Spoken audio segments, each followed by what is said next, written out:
Midi Info sur Al24 News. Mesdames, Messieurs, bienvenue pour ce nouveau rendez-vous. Voici les titres de l'édition. La situation au Mali au menu du Conseil de sécurité de l'ONU. Dans un rapport, le secrétaire général Antonio Guterres salue les efforts déployés par la médiation internationale avec l'Algérie comme chef de file. Vers un rétablissement des liens diplomatiques entre Riyad et Damas, une première depuis 2011. Les chefs de la diplomatie discutent le règlement de la crise syrienne. Nouveau scandale d'espionnage chez l'entité sioniste. Un laboratoire canadien dévoile un nouveau logiciel malveillant ciblant des politiques et des journalistes. À la une également, la situation en Palestine occupée. La Jordanie persiste et signe la fin de l'occupation est le seul moyen d'aller vers la paix, dira le chef de la diplomatie jordanienne, Ayman al-Safadi.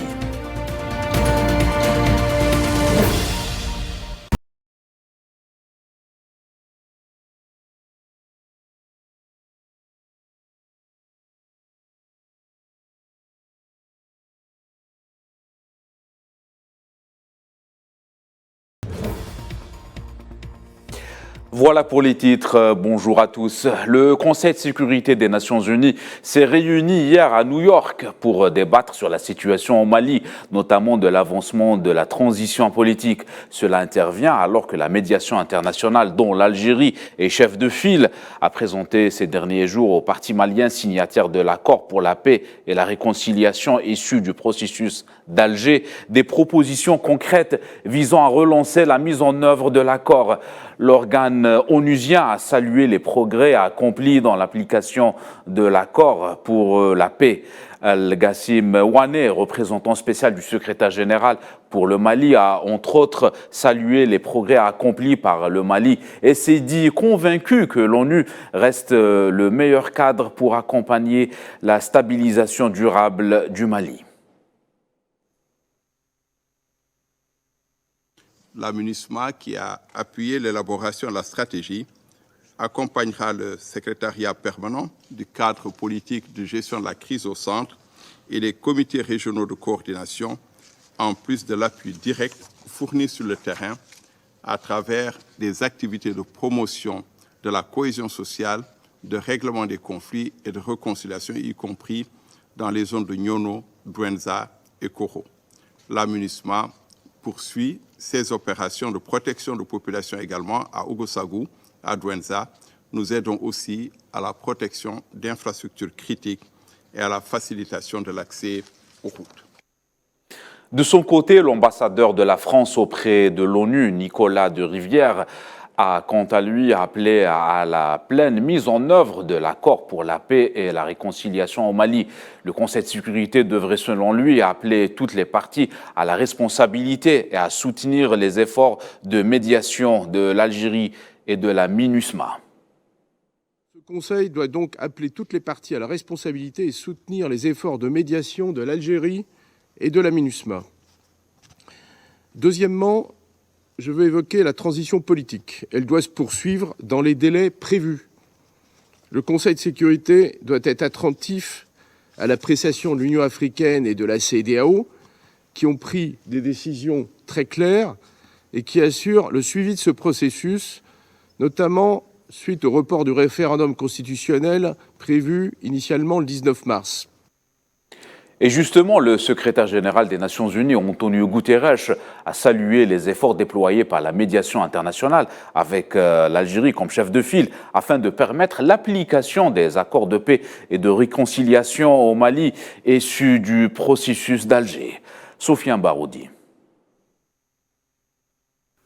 Dans un rapport adressé au Conseil de sécurité sur la situation au Mali, le secrétaire général de l'Organisation des Nations Unies, Antonio Guterres, affirme que l'accord d'Alger constitue le meilleur cadre afin de construire une paix durable.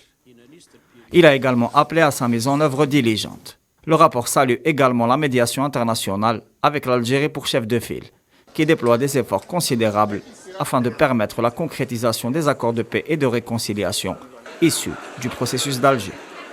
Antonio Gutiérrez, félicite le travail diplomatique de l'Algérie, qui s'emploie sans relâche pour permettre la poursuite du dialogue entre les différentes parties.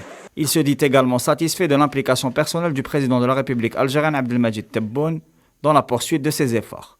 L'Algérie mène une médiation à équidistance entre les différentes parties engagées et plaide pour la paix et la réconciliation via le rapprochement des points de vue de par la promotion des solutions politiques et la construction de consensus dans le rejet des ingérences étrangères et à travers le respect des principes de la Charte des Nations Unies.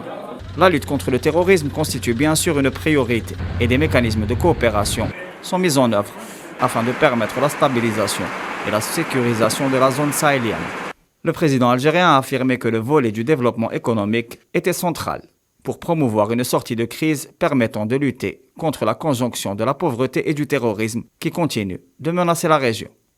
Dans ce sillage, l'Agence algérienne de coopération internationale pour la solidarité et le développement s'est vue dotée de moyens considérables pour mener à bien des projets de développement économique sur le continent africain, à l'instar de la construction d'infrastructures, de l'irrigation, de l'électrification, mais aussi de la coopération culturelle et de l'assistance humanitaire. Le général d'armée Saïd Chingueriha, chef d'état-major de l'armée nationale populaire, a pris part à Rio de Janeiro, au Brésil, à la cérémonie d'ouverture de la 13e édition de l'exposition de la défense et de la sécurité LAD 2023, à laquelle participent 340 sociétés et entreprises du secteur de l'armement, représentant plus de 80 pays, indique un communiqué du ministère de la Défense.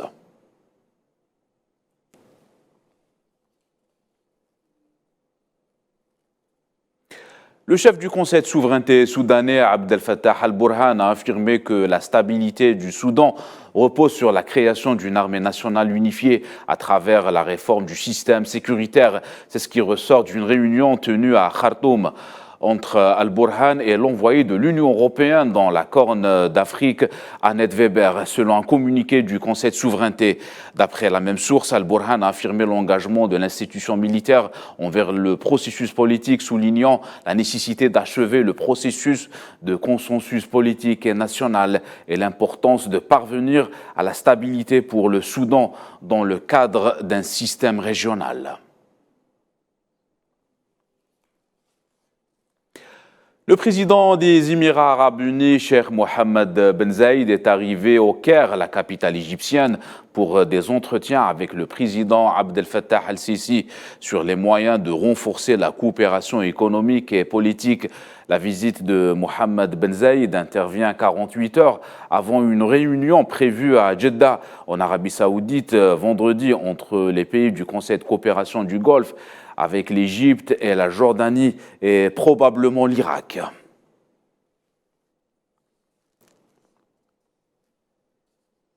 Économie, le Fonds monétaire international prévoit dans son rapport sur les perspectives 2023 une reprise difficile pour la plupart des économies mondiales en raison de la conjoncture. L'Afrique subsaharienne devrait connaître une croissance de 3,6% en 2023. L'Algérie, quant à elle, enregistre une amélioration notable. Les détails avec Mohamed Ouali Ben Chaban. Dans son rapport sur les perspectives de l'économie mondiale, le FMI revoit à la baisse sa prévision de croissance en 2023. Selon la dernière livraison du Fonds monétaire international, un net ralentissement caractérise l'exercice en cours. L'Europe s'enfonce dans la récession un an après l'éclatement du conflit russo-ukrainien. Le même rapport prévoit également un ralentissement de la croissance économique en Afrique subsaharienne en 2023 avant d'accélérer en 2024.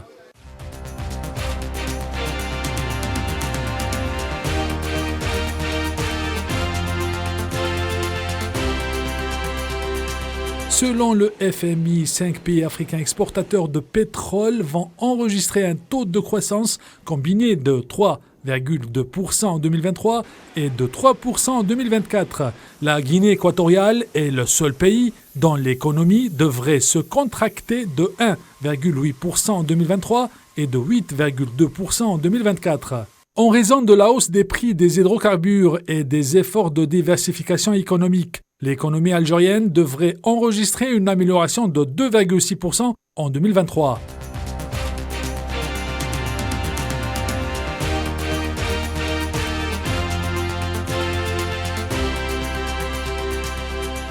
Le FMI estime que pour les marchés émergents et les économies en développement, les perspectives économiques sont en moyenne plus fortes que pour les économies avancées, bien que ces perspectives varient plus largement d'une région à l'autre.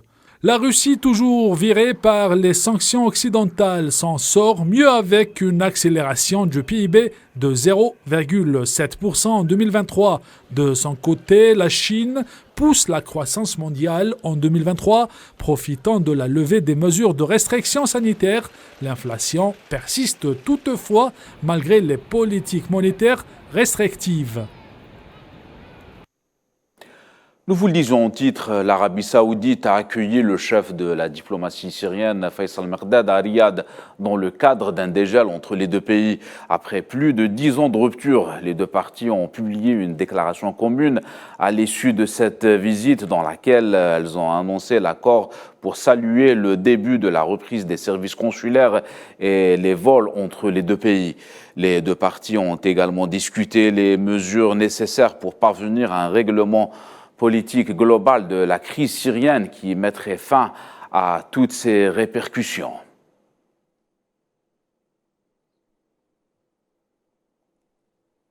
Un nouveau logiciel espion de fabrication sioniste, similaire au programme Pegasus, a été utilisé pour cibler des journalistes et des personnalités politiques dans plusieurs pays, selon le laboratoire de recherche canadien Citizen Lab.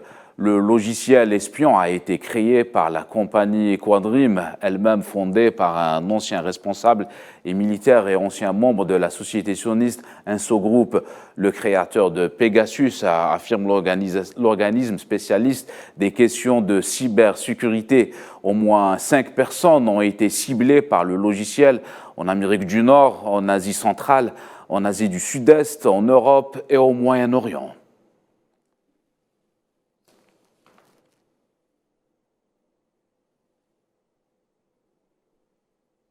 Concernant la situation en Palestine, le ministre jordanien des Affaires étrangères et des expatriés, Ayman Safadi, a déclaré que l'occupation est la base du mal et mettre fin à cette occupation est le seul moyen de parvenir à la paix. Les pleins droits légitimes du peuple palestinien, Al-Safadi a souligné dans une intervention parlementaire lors d'une session qu'en ce qui concerne la question palestinienne, je n'ai pas besoin de clarifier la position jordanienne, car nous sommes tous dans la même position quand il s'agit de la Palestine et Al-Quds et les lieux saints.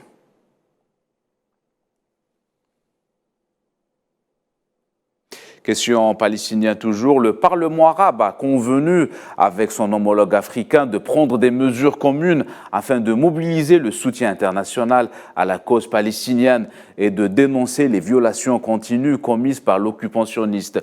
Le président du Parlement arabe, Al-Hassoumi, et le président du Parlement panafricain, Fortuny Charambia, ont également discuté des moyens de renforcer les relations arabo-africaines et ont convenu d'intensifier les mécanismes conjoints et de consultation et de coordination pour servir les intérêts des peuples arabes et africains et défendre leur juste cause. Crise au Yémen, un échange de prisonniers concernant des centaines de détenus de la guerre civile dans le pays débutera demain dans un contexte d'espoir et de paix grandissant dans ce conflit qui dure, je vous rappelle, depuis plus de 8 ans. Plus de 900 prisonniers, dont la plupart combattaient avec les rebelles houthis, seront transférés entre le Yémen et l'Arabie saoudite. Cet échange, considéré comme le plus important depuis 2020, durera en tout 3 jours.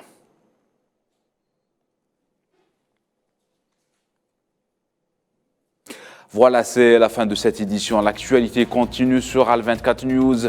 Excellent après-midi à tous.